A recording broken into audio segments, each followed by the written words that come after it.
শোনো, বলো ঈদ ঈদ ঈদ মোবারক। ঈদ মোবারক। নাইস করে বলো তো, বলো।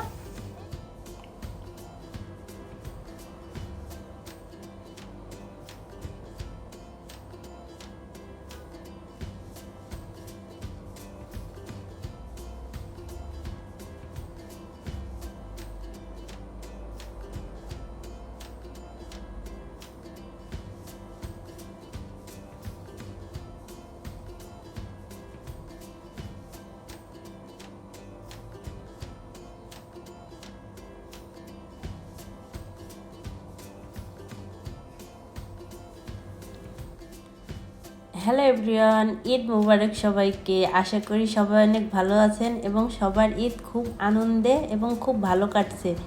তো আমি এই যে দেখুন ঈদের দিন সকালবেলায় নাস্তা করে নিচ্ছি। এখানে দেখুন পেঁয়াজের বেরেস্তা, হালিম আর হচ্ছে পরোটা খেয়ে নিব, ঈদের দিন বলে কথা।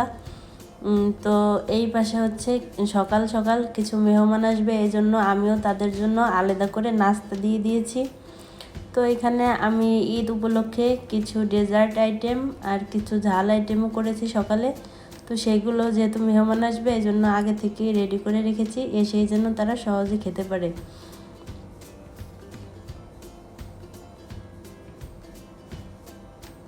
আপনারা ঈদে কে কী করলেন আমাকে কিন্তু কমেন্ট করে জানাতে পারেন। এখানে হচ্ছে আমার মেয়ের হাতে মেহেদি দিয়ে দিয়েছিলাম, এখন হচ্ছে সেটা ওয়াশ করে দিচ্ছি। সে সকাল থেকেই আমাকে বলতেছিল মেহেদি দেওয়ার জন্য, তো আমি একটু করে দিয়ে দিয়েছি। মেহেদিটা আসলে বেশি একটা ভালো ছিল না, মানে যেরকম করে দিতে চাচ্ছিলাম বের হতে চাচ্ছিল না, আর একটু পানি পানি বের হচ্ছিলো, এই জন্য ভালো মতো দিতে পারিনি। তো ঈদের যে প্রস্তুতি নিয়েছিলাম আমি, আসুন সেগুলো আপনাদের সাথে শেয়ার করি। এখানে আমি একটু সিমইটা একটু সুন্দর মতো বা অন্যরকম রান্না করব, এই জন্য আমি এখানে দেখুন কিছু বাদাম আর হচ্ছে কিশমিশ নিয়ে নিয়েছি। একটু হাত দিয়ে বাদামগুলো ফাটিয়ে দিচ্ছি, অনেক বেশি মোটা ছিল।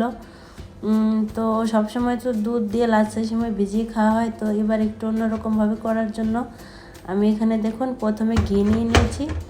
এই প্রাণের ঘিটা আমি বাংলাদেশ থেকে আনিয়েছি, ঘিটা কিন্তু অনেক বেশি মজার, আপনারাও কিন্তু ট্রাই করে দেখতে পারেন। এখানে আমি হাফ চা চামচ পরিমাণ ঘি দিয়ে একটু মেল্ট হওয়া পর্যন্ত অপেক্ষা করব। মেল্ট হয়ে আসলে আমি যে বাদাম আর কিশমিশগুলো দেখিয়েছি ওগুলো আমি একটু হালকা করে এই ঘিতে ভেজে নিব।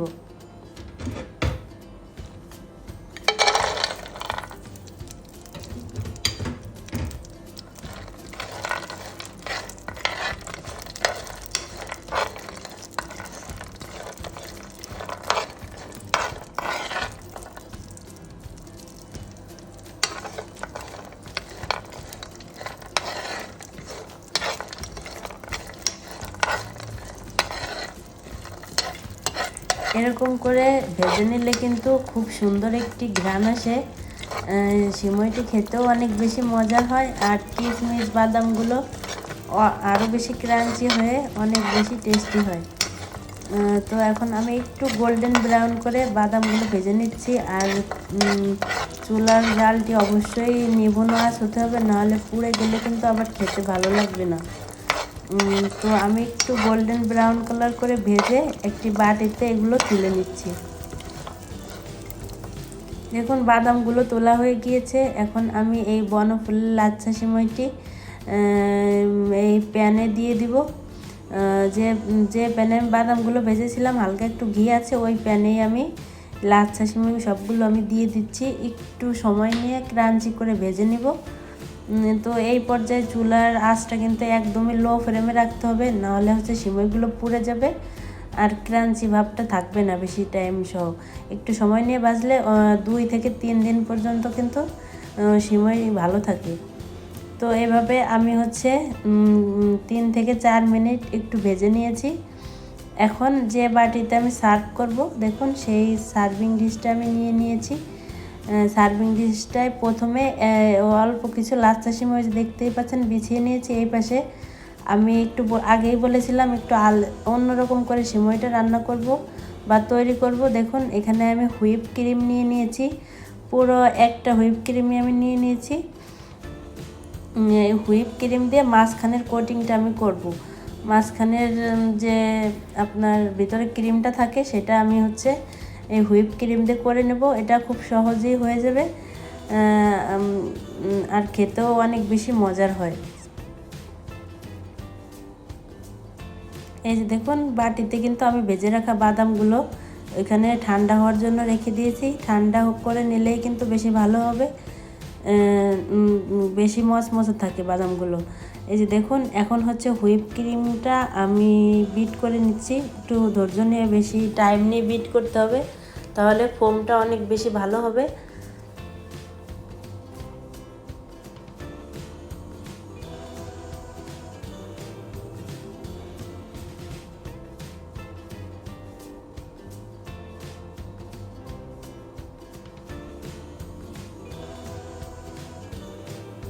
এখানে হুইপ ক্রিমের পরিমাণটা বেশি হয়ে গিয়েছে আর বাটিটা একটু ছোট হওয়ার কারণে এদিক ওদিক একটু ছিটে যাচ্ছিল।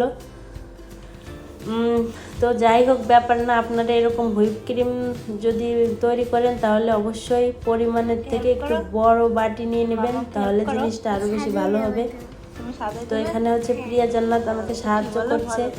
তো এই যে দেখুন এখানে আমি হুইপ ক্রিমটা যখন অলমোস্ট ডান তখন আমি হাফ চা চামচ পরিমাণ ভ্যানিলা এসেন্স দিয়ে দিয়েছি। আর আমি একটু চেক করে নিয়েছিলাম ক্রিমটা অনেক বেশি মিষ্টি ছিল, এই জন্য আমি আর এক্সট্রা সুগার বা আইসিং সুগার, এখানে হচ্ছে নর্মাল রেগুলার সুগারটা দেওয়া যাবে না, দিলে অবশ্যই আপনার পাউডার সুগার দিতে হবে। তো ক্রিমটা অনেক বেশি মিষ্টি ছিল, এই জন্য আমি আসলে পাউডার সুগারটা অ্যাড করিনি। আমার হুইপ ক্রিমটা একেবারে রেডি। এখন প্রথমে আমি লাচ্ছা সিমইয়ের একটা লেয়ার দিয়ে নিয়েছিলাম বাটিতে। সেই বাটির উপরে বাটির উপরে না, লাচ্ছা সিমইয়ের প্রথম লেয়ারটির উপরে আমি এরকম মাঝখানের পুর হিসাবে হুইপিং ক্রিমটা খুব সুন্দর মতো সেট করে নিয়েছি। যে দেখুন চারদিকে একেবারে সমান করে দিয়ে নিয়েছি। এখন এই হুইপ ক্রিমের উপরে আমি আবারও লাচ্ছা সিমই এভাবে ছড়িয়ে দিয়ে জিনিসটাকে একেবারে কোট করে নিব, যাতে কোথাও ফাঁকা না থাকে। দেখুন চারদিক দিয়ে দিয়ে আমি খুব সুন্দর করে উপর দিয়ে লাচ্ছা সিমইগুলো ছড়িয়ে দিচ্ছি। লাচ্ছা সিমইটা কিন্তু অবশ্যই আপনারা একটু ঠান্ডা করে নেবেন, তাহলে হচ্ছে ক্রাঞ্চি ভাবটা বেশি থাকবে। একদম গরম দিলে তারপরে এটা ফ্রিজে রেখে দিলে একটু নরম নরম হয়ে যেতে পারে। এখন দেখুন এই যে চারদিক দিয়ে আমি সেট আপ করে নিচ্ছি। ঈদে একটু ভিন্ন রকম সিমই খাইতে হলে এরকম কিন্তু আপনারা বাসায় করে দেখতে পারেন, সবাই তো একই রকম করে থাকেন।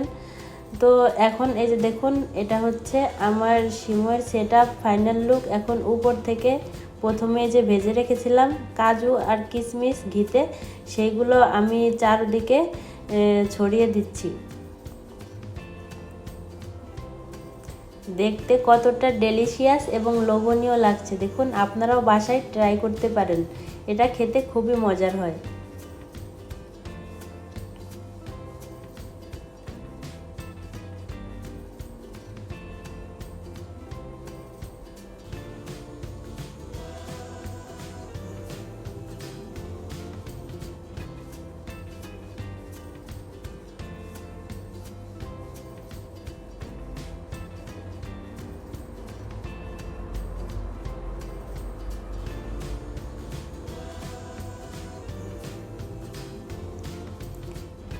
এই পাশে আমি অনেকখানি দুধ ঘন করে রেখেছি, যাতে যে কোনো মিষ্টিতেই ব্যবহার করতে পারি। এই পাশে আরেকটা পাতিলে বেশি করে পানি দিয়ে হালকা একটু চিনি দিয়ে আমি একটু সুগার সিরাপ করে নিয়েছি। এখন তার ভিতরে কিছু মালাই চপ বানানোর জন্য চপগুলো আমি বানিয়ে এখন ছেড়ে দিচ্ছি।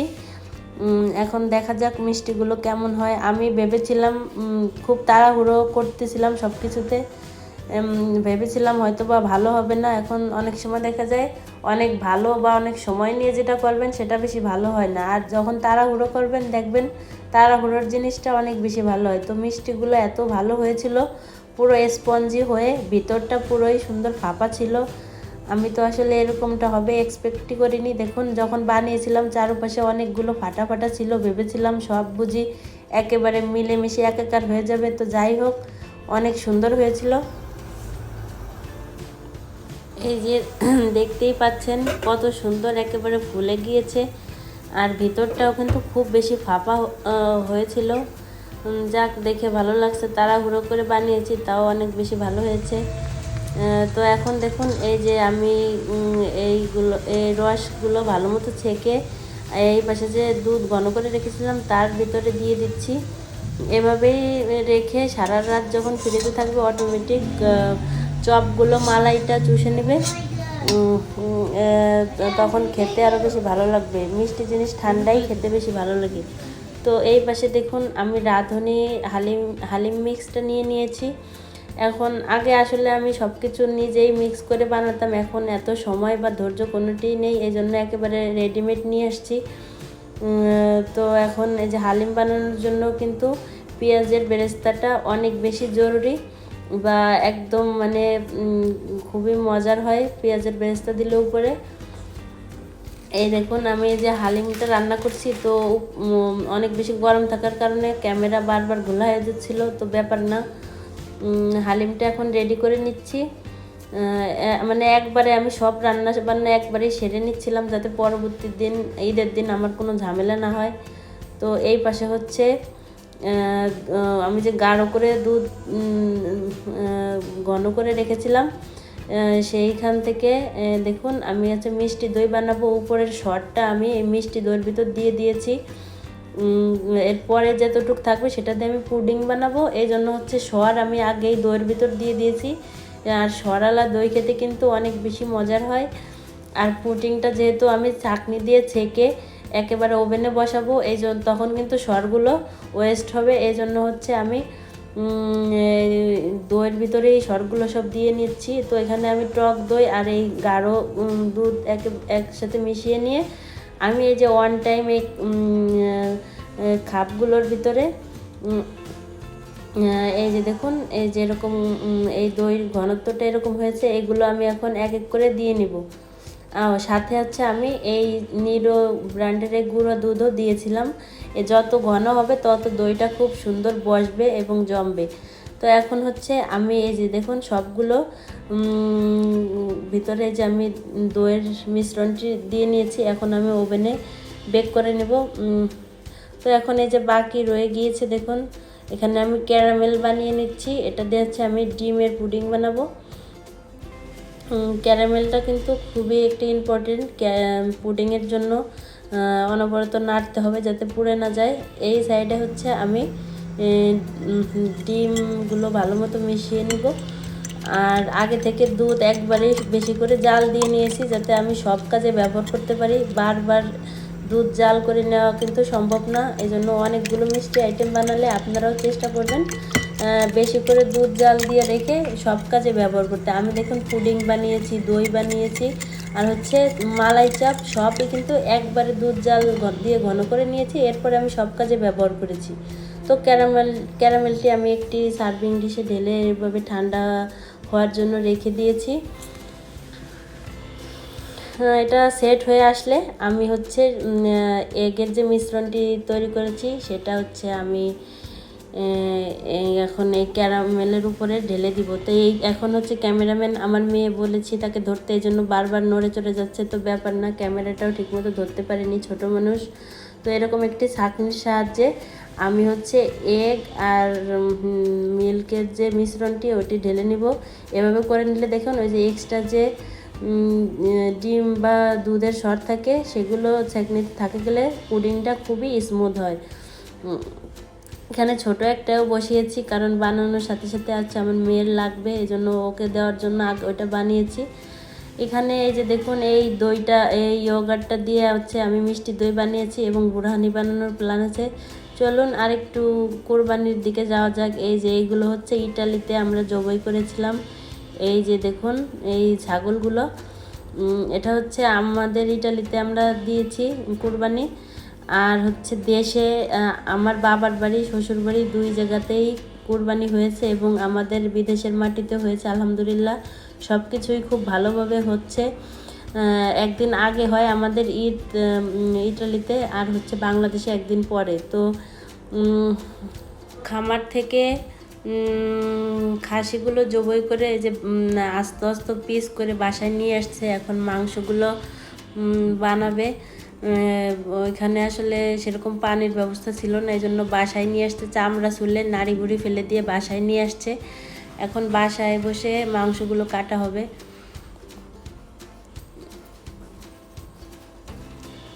তো এখন এই যে দেখুন মাংস কাটা হচ্ছে। এরকম কোরবানির দিন এরকম কাটাকাটি বাসায় হলে একটু ঝামেলা হলেও কিন্তু ভালোই লাগে।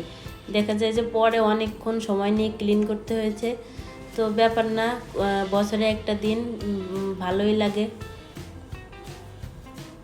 তো এখন এই যে মাংসগুলো কেটে ছাড়িয়ে নেওয়া হচ্ছে।